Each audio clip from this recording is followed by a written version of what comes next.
various philosophies that emerge from there. On, what day was that? Monday, I think, or part of Monday, part of Wednesday, we looked at India and the two philosophies of Jainism and Buddhism. In addition, we also see some of the first non-monarchy governments where you don't have a king or its equivalent. In India, it starts off as oligarchies, okay? And of course, we also see the creation of not only a new varna, a new caste of the lowest of the low, the untouchables, but we also see the creation of sub-levels within each of the 4 established castes. Okay? Wednesday, we spent most of the class period talking about ancient Greece.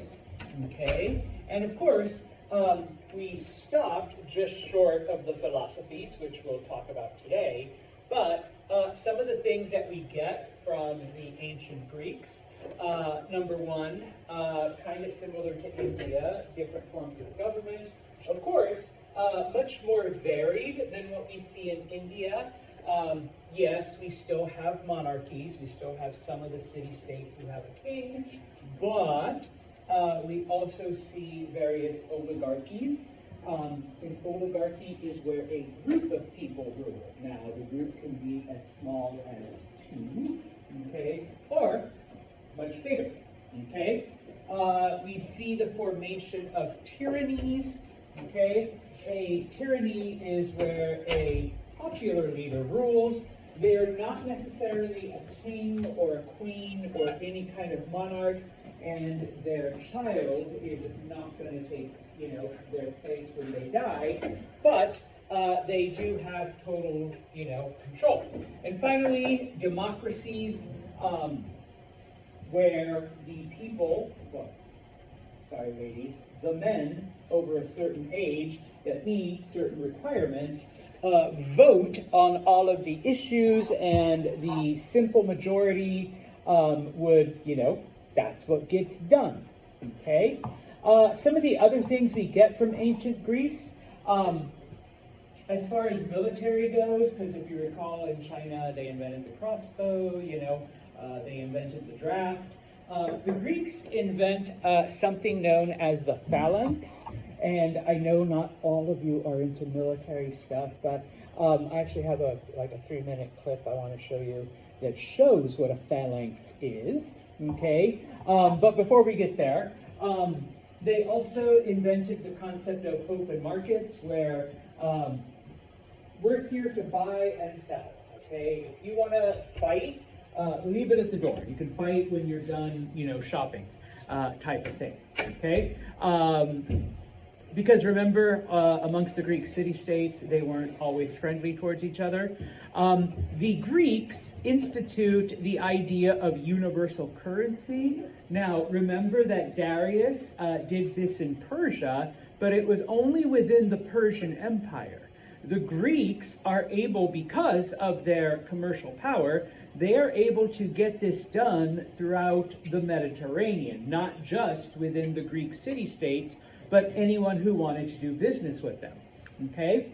The Greeks also established various colonies, not just in the Greek mainland or on the islands or even in Anatolia, but throughout the Mediterranean. And of course, not everything is good that they come up with.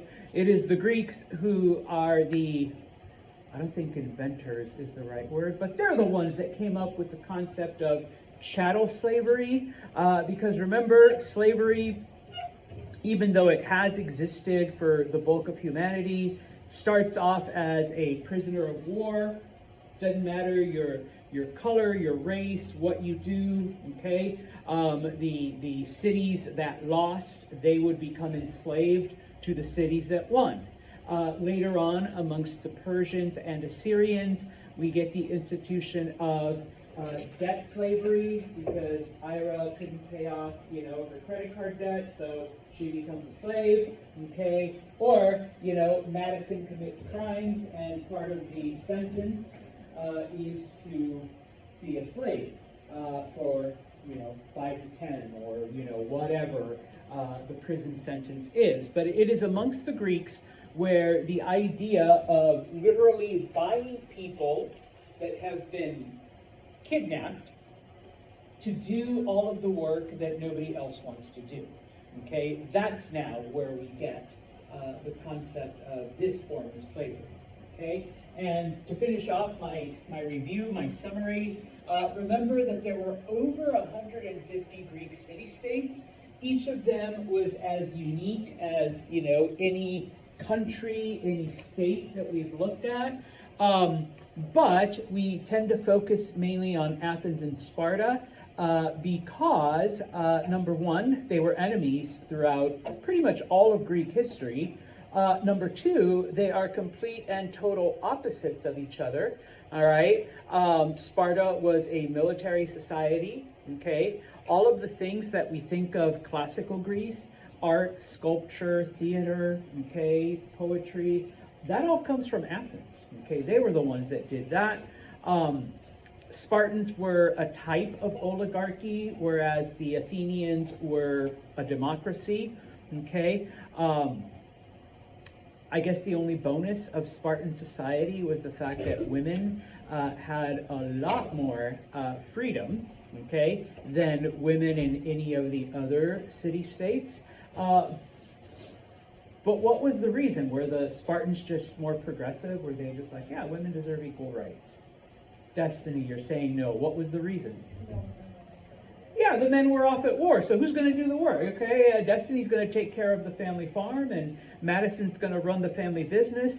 Oh, and you don't always have to be married, because remember, ladies, your brothers and your dads are off at war, so maybe Vanessa is looking after her brother's farm, okay, type of thing. So the women, had all of this freedom, okay? So, and I totally forgot to say this on Wednesday, but going back to the previous chapter, despite all of the differences, the Greeks shared two things in common. Number one, their language, and number two, their religion. Okay? All 150 Greek city-states spoke the same language and worshiped the same gods, which leads us then, okay, to the last thing. It is the Greeks that begin this idea of humanizing the gods. Because I know the only ones we've really looked at, like, physically are the Egyptian gods, and that's because I showed you my pictures of Ra and all of that. But amongst most ancient societies, it was like some animal head and, 50 arms. Oh, no, I've shown you pictures of Purusha. Purusha had, 1,000 arms and 50 heads and, 500 feet and all of that. Okay, but the Greeks are like, oh no, what's wrong with head, arms, and torso, legs, long hair, short hair, what's wrong with that? And so when you look at the Greek pantheon, this is why, like the statues, Zeus is, ripped and jacked, long beard, abs and pecs, and all of that, because they resemble humanity. Okay, Zeus does not have, 30 heads and 15 arms. Okay, and so along with that, then, along with that, the gods also had all of the emotions and jealousies and pettiness that humanity does. Okay, so they had jealousies, and they did fight each other, and they gossiped, and the whole thing. So they were exactly like humans. Okay, and so eventually, and we'll get to this in a sec. All right, the question becomes then, what is our purpose then? Okay, in other societies, it was to keep the gods happy, or to stop floods, or the Persians had kind of like a little head start there. We live our life, we choose good, we go to paradise, we choose evil, we go with Ahriman and eternal suffering. Okay, but most other societies didn't have any kind of theology. Okay, so the Greek, and for the Greeks, it's not really a theology, but more like, what is our purpose on earth? Okay, and so before we move on, okay, I wanted to show you two video clips. And actually, before we get to the phalanx, Okay?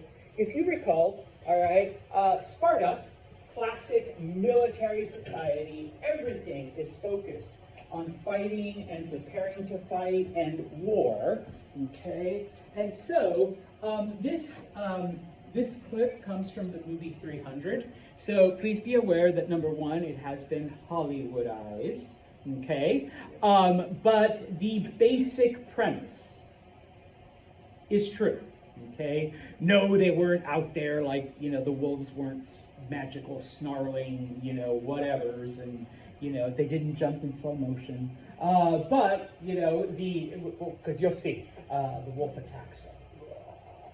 You know, it's more dramatic that way. Okay? But, like I said, the basic premise is even if everything you're going to see isn't. But I could either show you this or I could show you a documentary, but this is cooler. No, well, the second one is a CGI, so kind of documentary. So anyway, can you hear, bro? Okay. When the boy was born, like old Spartans, he was inspected. If he'd been small or puny, or sickly, or misshapen, he would have been discarded. I know there were no mountains of bones. Okay, so. From the time he could stand, he was baptized in the fire of combat.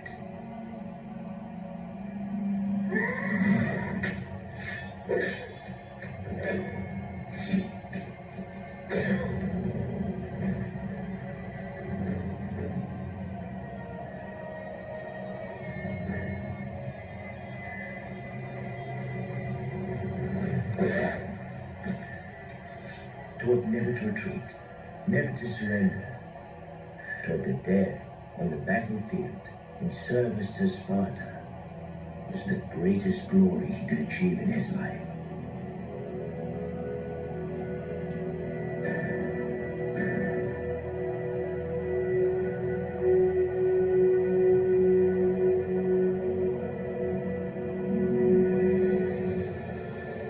At age 7, as is customary in Sparta, the boy was taken from his mother and plunged into a world of violence.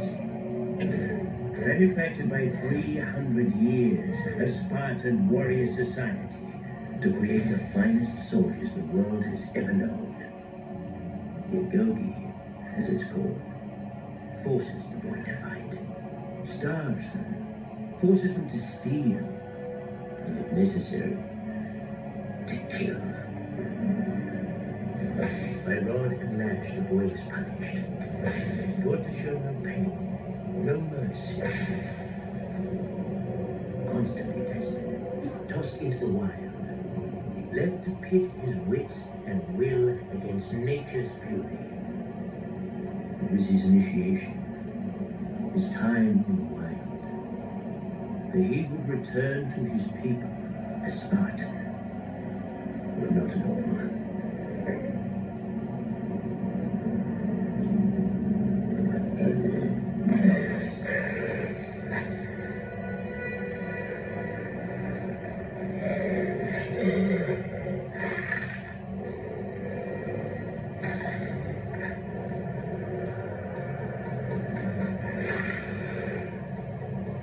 Begins to circle the boy.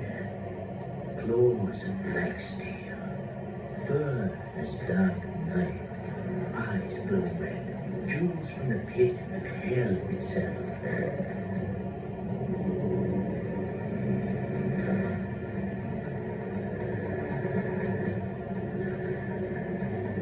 The giant wolf, sniffing, savoring the scent of the meal to come.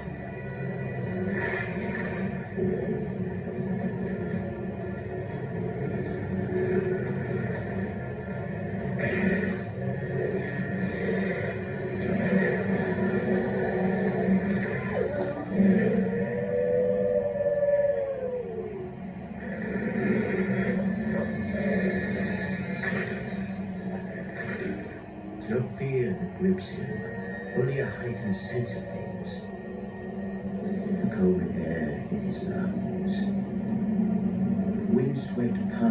smoothly against the coming night.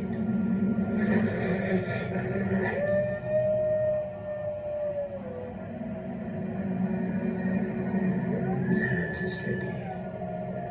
He's full. Perfect.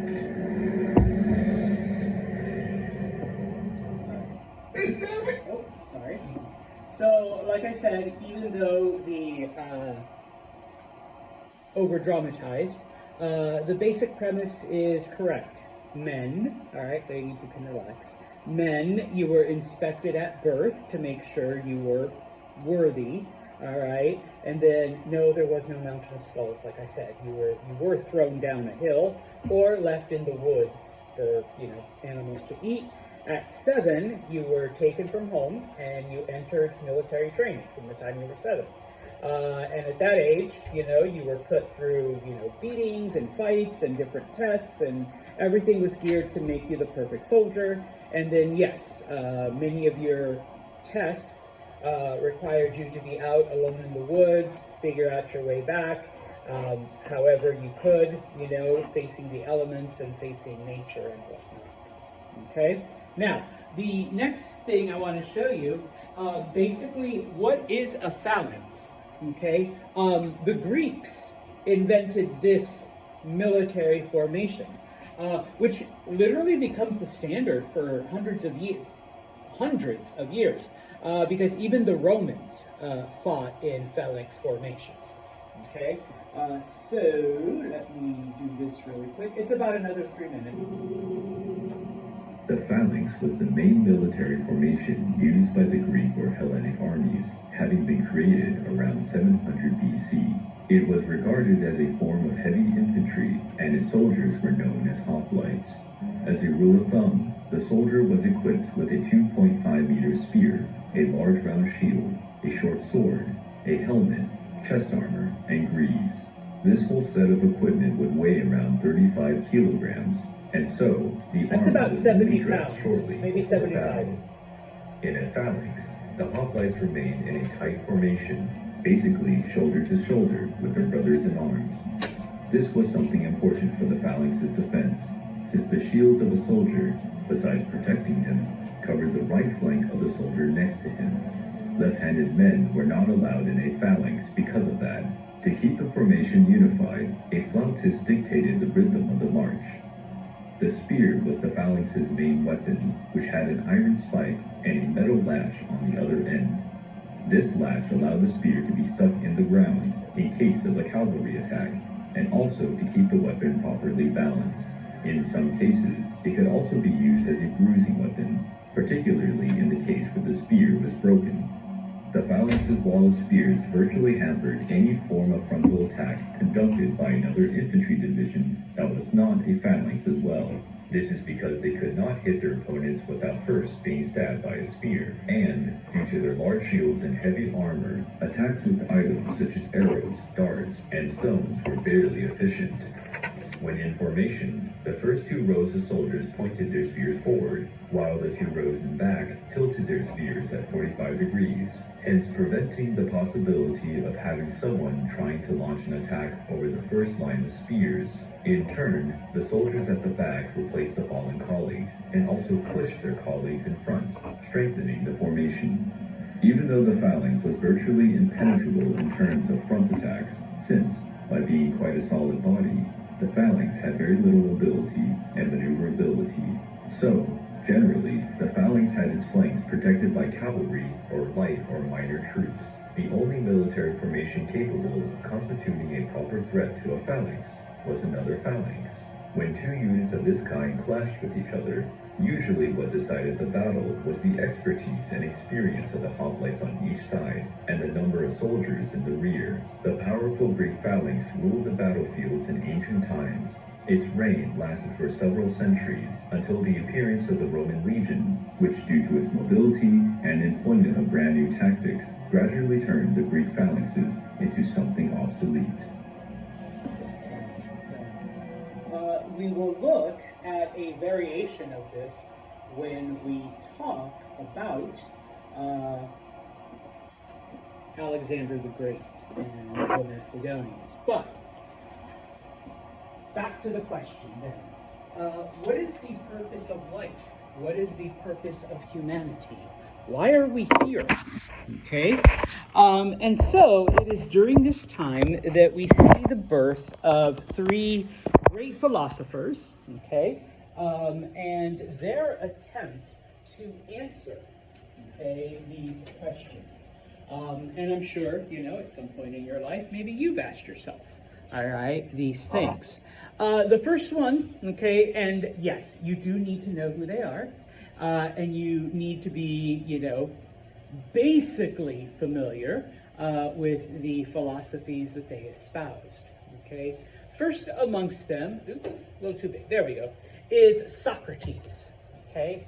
Socrates, he asked the question, what is the meaning of life? Okay? What is the purpose? Okay? Why did the gods create us and put us here? Right?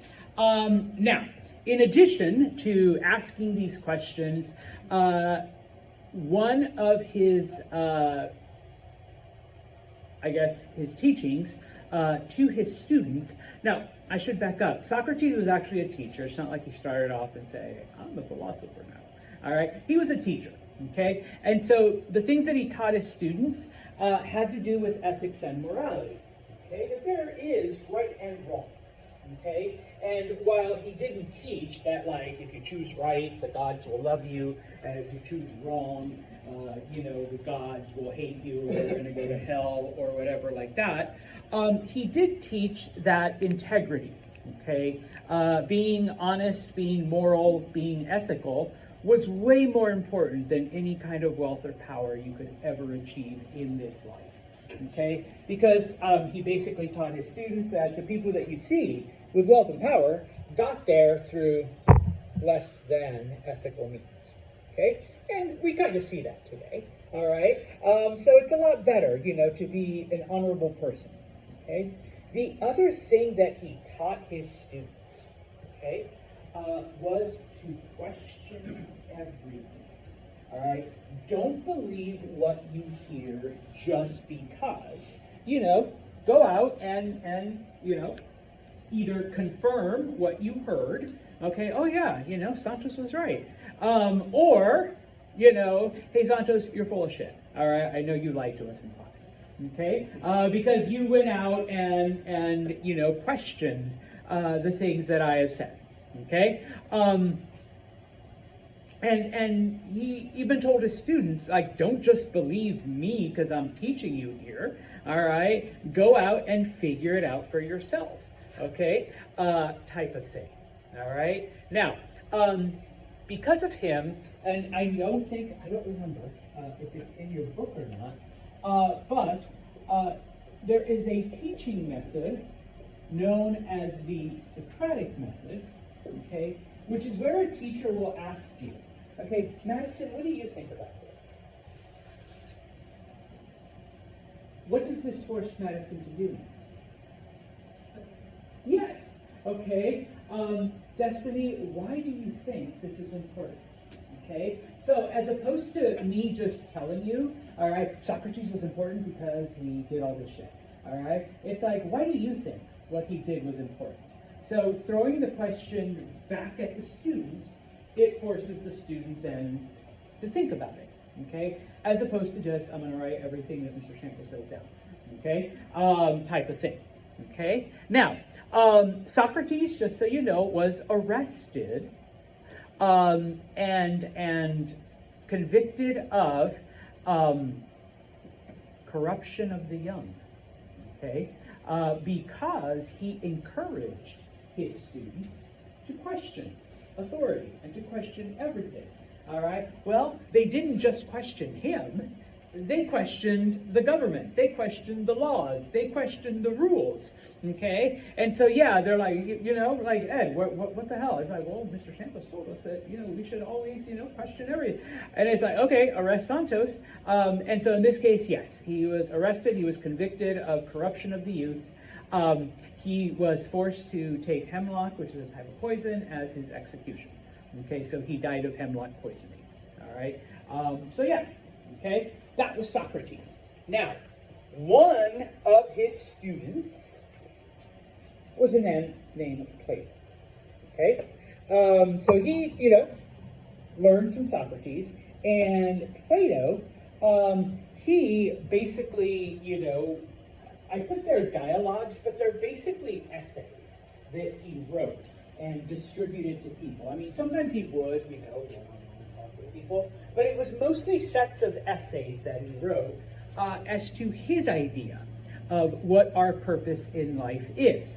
Okay? Now, one of his most famous essays is one called The Republic. Okay? You can look it up online. It's there. You can read it in translation, obviously. Okay? And he basically, said that in the perfect city state, okay, there are some people, now it's kind of classicist, some people are meant to be leaders. They're just born that way. They're just born smarter and better, and they have that ability to lead. The rest of us are just meant to be followers. Okay? Yeah, maybe you have an ambition and you think you want to do something, but you weren't blessed by the gods to be that. You're just meant to, sorry, Vanessa, you're just a simple basket weaver, and your purpose in life is to make baskets all your life, and no, you're not going to be a president or a king or part of the ruling council. Whereas these people, they were born to lead. Okay, they were blessed by the gods with intelligence and insight and all of that.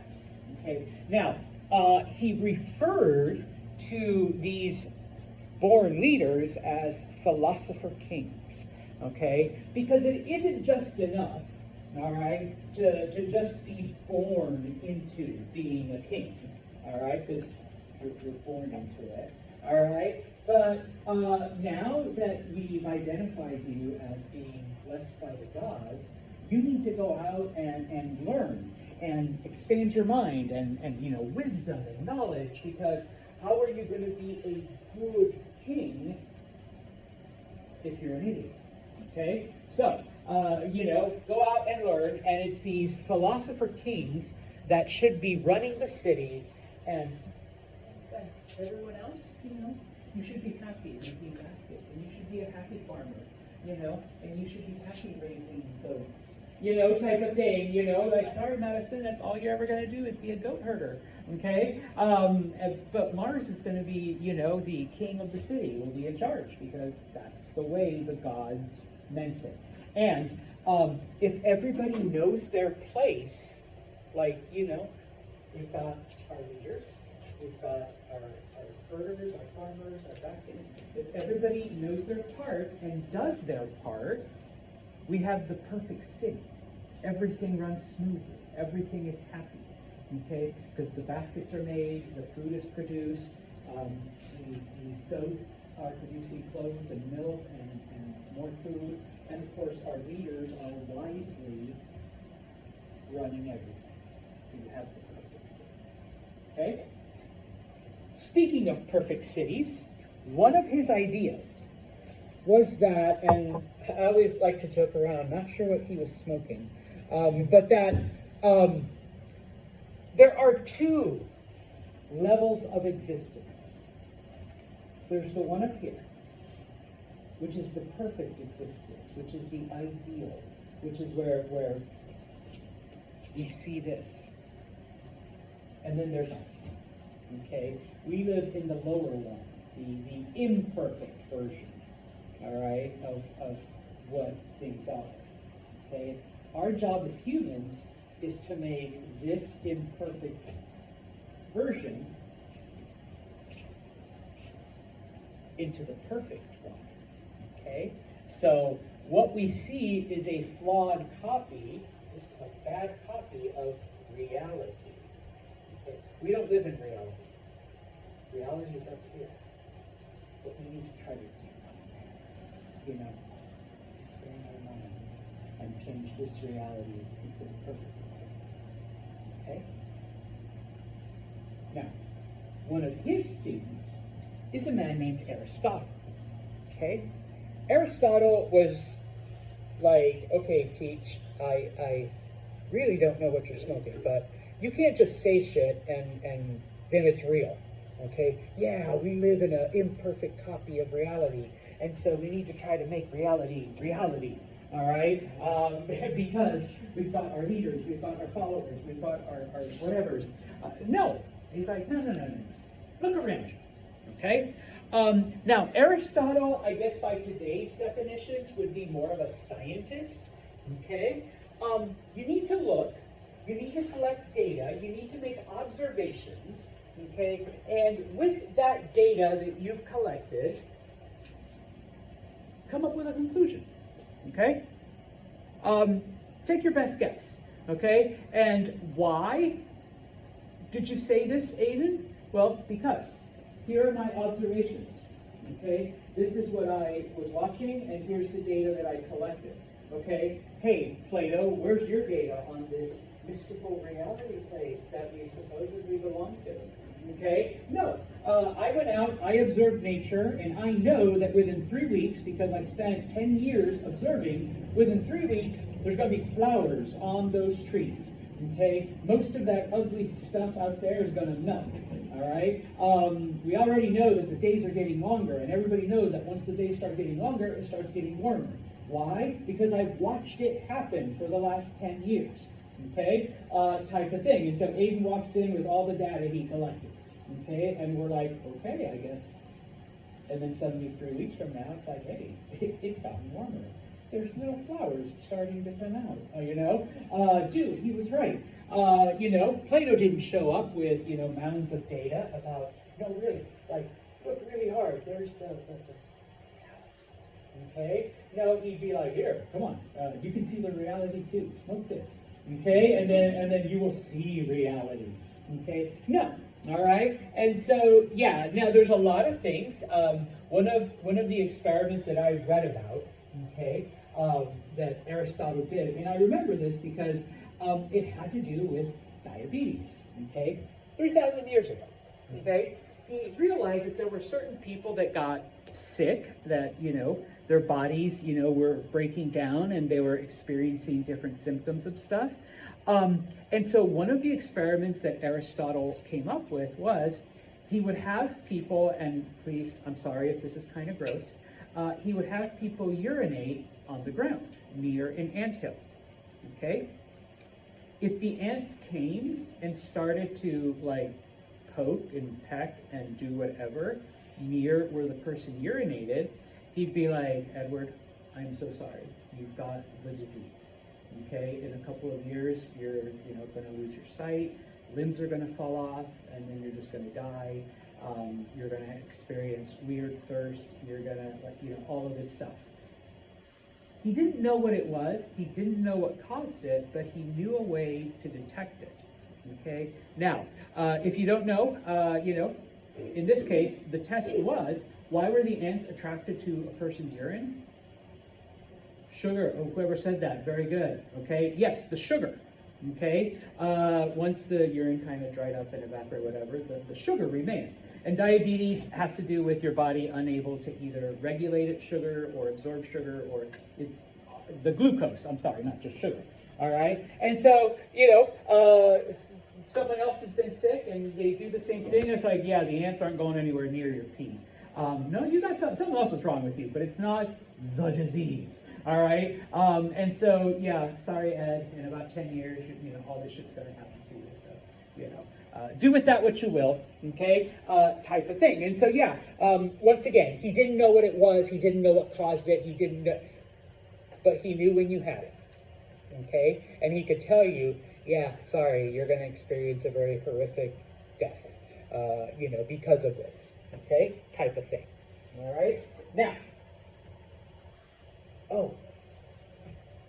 Aristotle had, as a student, no more philosophers, I promise, a young Macedonian boy named Alexander, okay?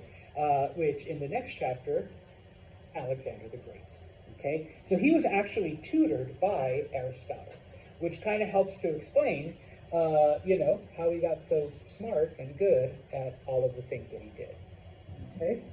The last thing I want to look at for this chapter and for today, because if you recall, the axial age isn't just this. Okay? It is during these 1,000 years that the first societies in the Americas and in other parts of the world finally happened. Okay? Yes, we're about 7,000 years behind everybody else, but it finally happens. Okay? And we're going to look at two, all right, just two, in the Americas. The first one is the Chavin. Okay? The Chavin developed in the Andes Mountains in the areas of modern-day Peru and Ecuador. Okay? Now, the reason why they don't develop, 7,000 years ago, like Mesopotamia or Egypt, is because there is no major rivers in this area to produce the same type of, agriculture. In addition, because they are mountains, okay, it's not like Egypt, which is flat desert, or Mesopotamia, flat desert, okay? It's a lot harder to farm, it's a lot harder to develop crops. Okay, but it does rain a lot, okay? And so rain provides, the water that the area needed, but of course, it takes a couple thousand years for the humanity there to be able to develop irrigation, to move the water from the tops of the mountains to the valleys, melting snow, similar to what the Persians did in irrigating the land, okay? And so, the Chavin developed, because it is a different part of the world, okay, maize. What is maize? What do we call it in English? Corn, okay. They domesticated corn, so if you like popcorn or corn on the cob or, I don't know, corn tortillas, yes, we can thank the Chavin. Potatoes. Potatoes were, I don't want to say invented, but they were domesticated in Peru. Okay, so the potato, and once again, if you like French fries and mashed potatoes and hash browns and baked potatoes and every other type of potato, you can thank the ancient Peruvians, okay, for that. And of course, the animal that they domesticate is the llama. All right, just FYI, there are no cattle, there are no pigs, okay? There are no goats in the Americas before 1492. Okay, so the type of animal, this is another reason, kind of like China, you don't have a lot of domesticatable animals. They do domesticate the llama. Okay, now just FYI, most people don't really eat llama. Their meat's too tough. Don't ask me how I know that. And you can't ride them. Okay. That I didn't experience personally. You can't ride a llama. So llamas, even though they are domesticated, their influence is limited. Typically, llamas are used as pack animals, okay, so to carry things, and for their wool, okay. So you can make clothing out of it, okay. Now, around 900 BCE. We begin to see the beginnings of Chavin civilization, okay? By this point, not the beginnings, but by this point, they are developing cities and complex societies, okay? They are growing and all of this stuff, engaging in trade. There is gold in the area, there is silver, which the Spanish discovered thousands of years later, but they do use obsidian, something that's found in South America. Okay, now we'll get to the end here in a second. From the archaeological ruins and from the things we have found, okay, pretty much the only things we've been figuring out about them is that they were a very religious people. They believed that the gods manifested themselves as different parts of nature, which included animals, okay? And so, because of this, okay, different animals were worshipped, as being the embodiment of the different gods. The head god, the god, okay, took the form of a jaguar. And so the jaguar was revered. There were statues of jaguars. Jaguars were prayed to and all of that. Okay? By around the year 400 BCE, the entire society had collapsed.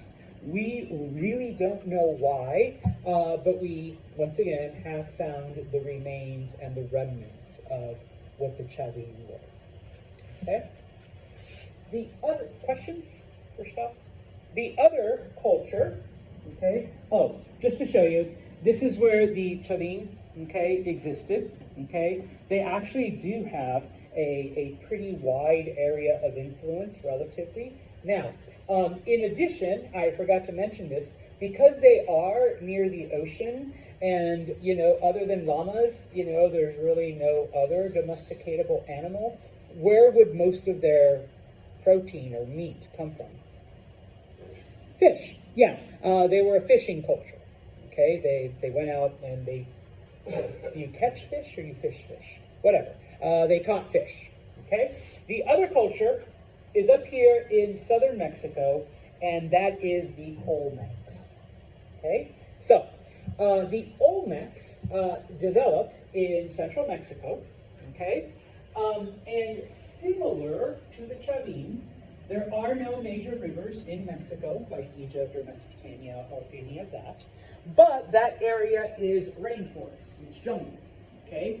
And so, by the year 1500, we begin to see the beginnings of villages.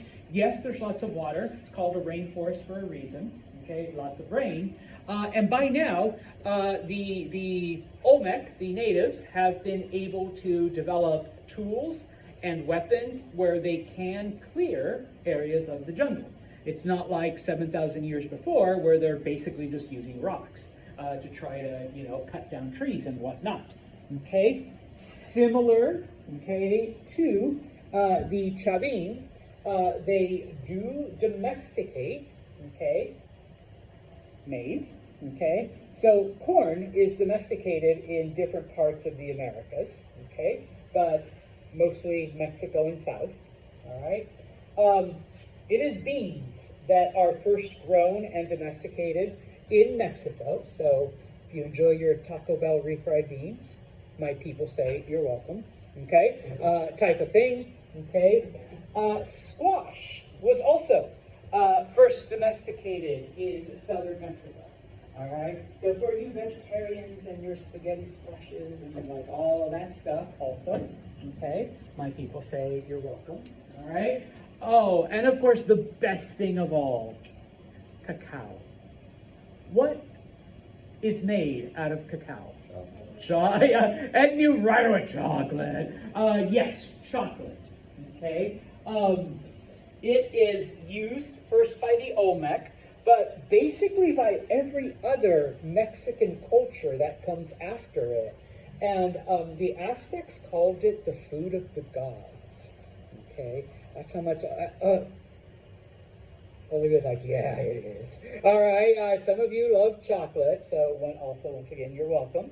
Okay, so if you enjoy your Hershey's or your Reese's or all of that, okay, yes, chocolate originates in Mexico. Just FYI, the word chocolate, it's literally a Spanish word. Y'all just took it and made it English, you know, type of thing. So yes, okay. Now, the things about the Olmec, once again, they lived in cities, all right? They finally construct cities like we see in the old world, but part of it, okay, they had these mounds that were dug into the earth.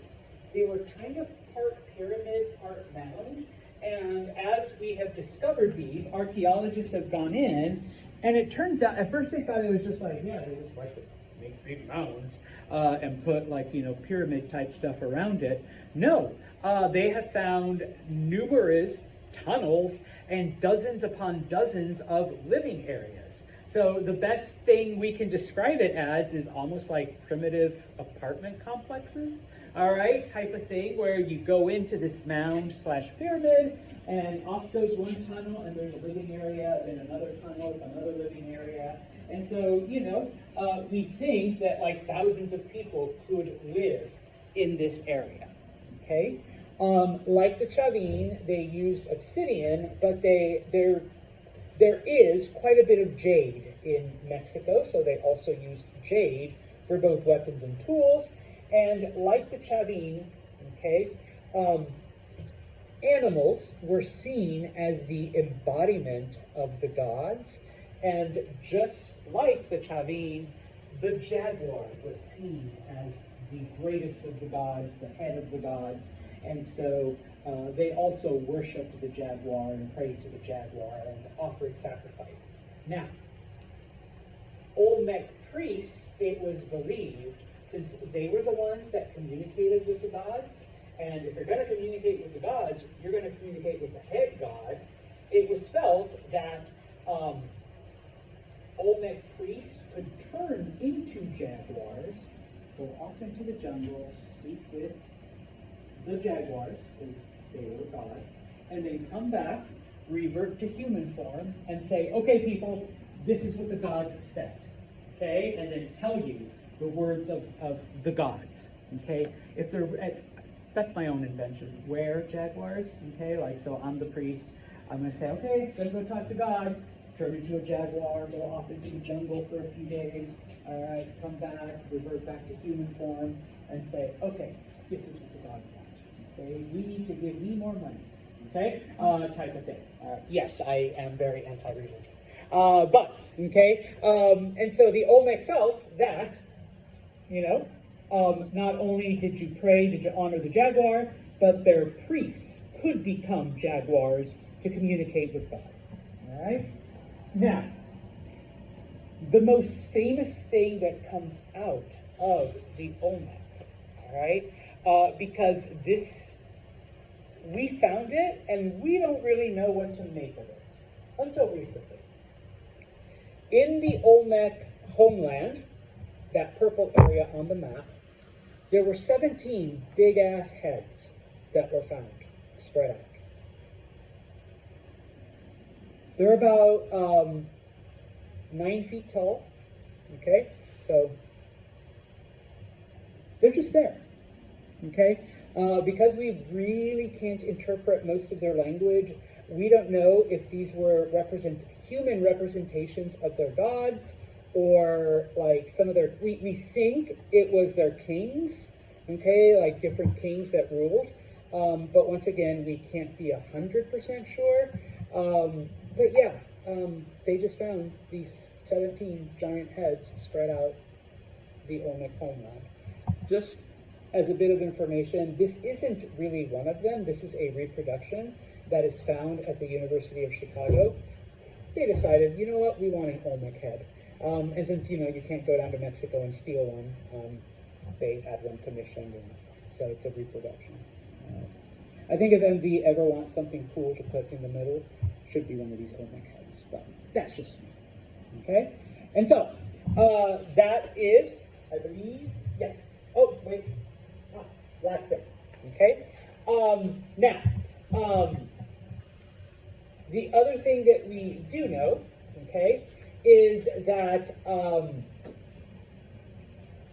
don't know why it was the rain god, but they did have athletic competitions, all right, where different individuals or teams played against each other. The losers would be sacrificed to the rain god. Gives new meaning to the term sudden death, okay, when you're playing a sport, okay? So whether it was a team sport or an individual sport, the loser became the rain god sacrifice, okay? Just to end this, once again, the Olmec society, like the Chavins, just collapsed all of a sudden. We really don't know why or how, okay? Because those 17 heads aren't saying anything, okay? So, it might have been natural disaster, it might have been disease, it might have been whatever. All we do know is, they left statues behind, they left some housing behind, they left a couple of, like, writing behind, but nothing that actually explained. So that's why sometimes archaeologists think it might have been disease that just overwhelmed them quickly, or some kind of natural disaster that came to them unexpectedly, and nobody was like, oh shit. Nobody even left that behind. All right? So, now, next week is spring break. I wrote it up there on the corner. So,